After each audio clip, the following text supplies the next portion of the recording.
দাদা, চুপ করে আছিস কেন? আরে তুই চুপ করে থাকলে বাড়িটা কেমন ফাঁকা ফাঁকা লাগে। আর তুই দৌড়াবি, চিৎকার করবি, মামা বাবুর কাছে মার খাবি, তবে না? এই মানিক দাদা, বল না তোর কি হচ্ছে? মানিক দাদা বল বল। ঠাকুমা আমার কাছ থেকে আমার বউকে কেড়ে নিয়েছে বোধা। দিদিমা বৌদিদিকে কেড়ে নিয়েছে মানে? হ্যাঁ রে,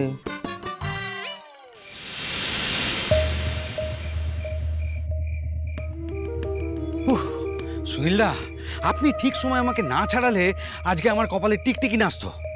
ওই খঞ্জনিটা বড়বাবু হওয়ার পর থেকে সাপের 5 পা দেখেছে। আচ্ছা, আপনি কি করে জানলেন যে আমি এখানে আছি?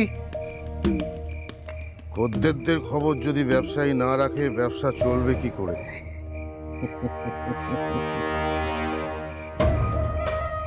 হীরাবাই মুক্তাবাইদের নাচিয়ে এসে শেষে পচা শামুকে পা কাটলে চন্দ্রকান্ত। সুনীলদা, আপনি জানেন না মুখুজ্জে বাড়িতে একটা কাল ছাপ আছে।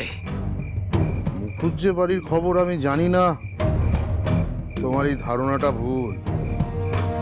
মুখুজ্জে বাড়ির প্রতিটা পাতা নড়ার খবর এই সুনীলের কাছে আছে।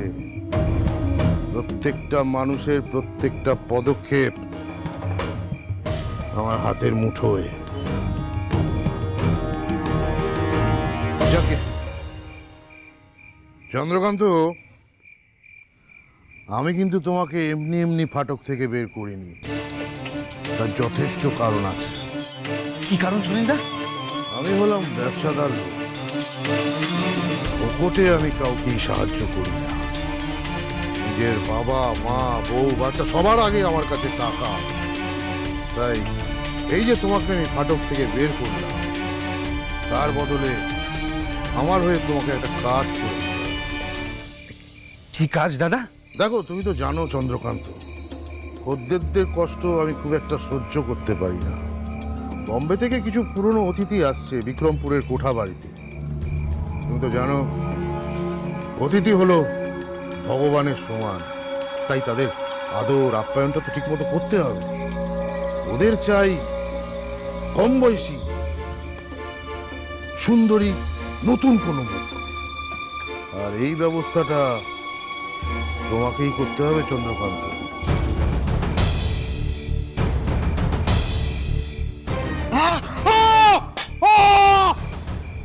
গুরুজন গুরুজনের মতনই থাকুন, বন্ধু হতে হবে না। আমাকে অনেক অপমান করেছো ছোট শালী, এবারে সব সুদে আসলে উসুল করব। কবে চাই?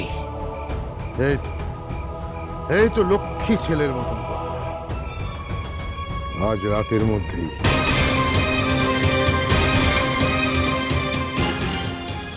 আপনার কাজ হয়ে যাবে।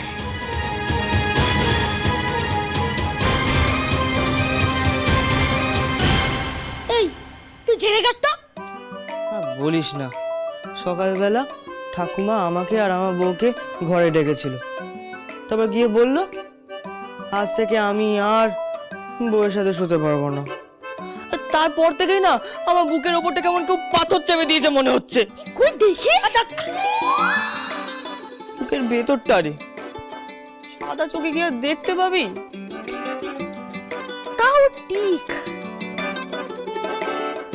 ইস, ওনার বোধহয় একা ঘুমোতে ভয় করে।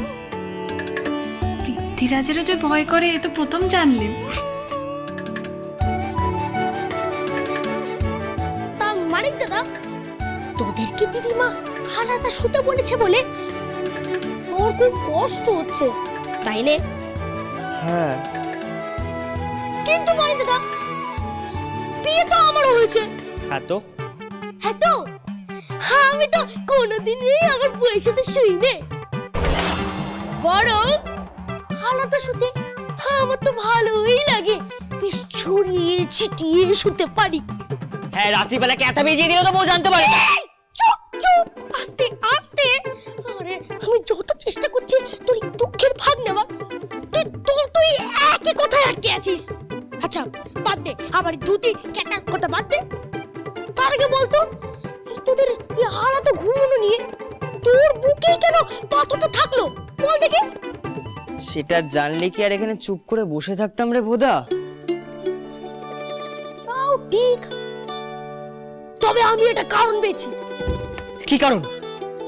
শোন, আমার বউ ইচ্ছে বউ দিদি ঢের ভালো, তা ভালো মানুষের কাজ ছাড়া হলে বুকটা কেমন ভারী ভারী হয়ে যায়, এই জন্য তোর বুকে এত কষ্ট। দেখেছো ছোট পিসি উনি কত কষ্ট পাচ্ছে, তখন যে তুমি কেন ঠাকুমাকে লেবুটা দেখাতে গেল? উনি বোধহয় ঠাকুমাকে উপহার দেননি বলে ঠাকুমা রেগে গেছেন। দাঁড়াও, আমি ওনাকে আরেকটা বাতাবি পেরে আনতে বলি, ঠাকুমাকে দিয়ে দিতে, তাহলে আর আমাদের আলাদা শুতে হবে না। না কমলা, দাঁড়াও তো। জয় মহাকাল।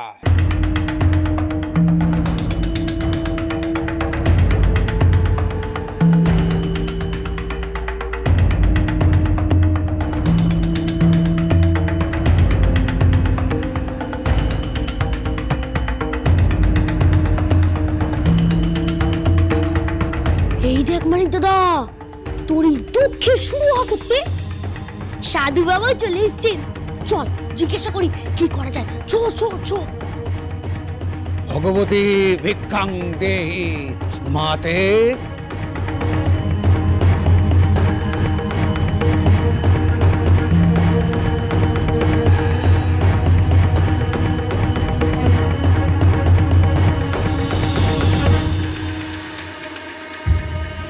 এই যে বাবা এনেছি। না,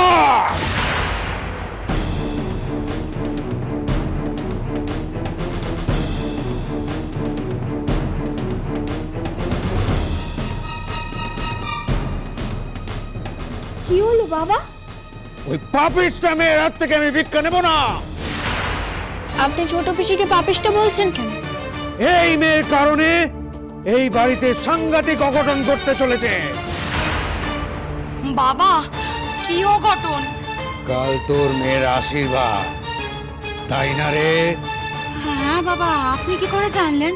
আমি সব জানি, ভূত ভবিষ্যৎ সব দেখতে পাই। আমি দেখতে পাচ্ছি এই মেয়ের জন্য তোদের মেয়ের আশীর্বাদ ভেঙে যাবে। বিয়ের আগে বিধবা হবে তোদের মেয়ে। না না, কিচ্ছু হবে না। অমন কথা কইবেন নে জাদু বাবা, অমন কথা কইবেন নে। বাবা বাবা, আপনি আমাদের মেয়ের এত বড় ক্ষতি হতে দেবেন না বাবা। অনেক ভাড়া কাটানোর পরে এই বাড়িতে একটু সুখ এসেছে বাবা। তা আমি ভালো করেই জানি, আমাকে বলতে হবে না। তাহলে আমাদের এত বড় ক্ষতি আপনি হতে দেবেন না। কি করলে এই ভাড়া কাটে সেইটা কয়ে দিন একবার। এত বড় বিপদের প্রতিকার কি? অধিকার একটাই, ভালো চাস তো কাল সকালের আগে এই মেয়েকে দূর করে দে।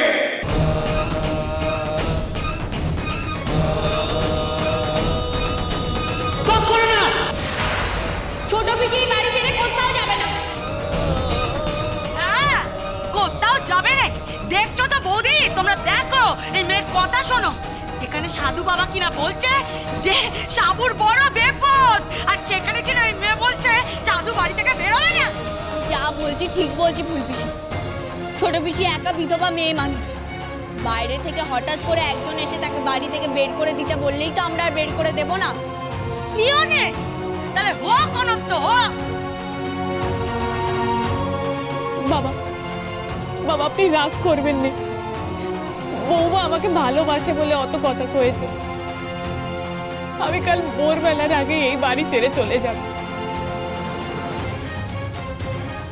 আমার অমঙ্গলের ছায়া আমি এই বাড়ির কারোর ওপরে পড়তে দেব না।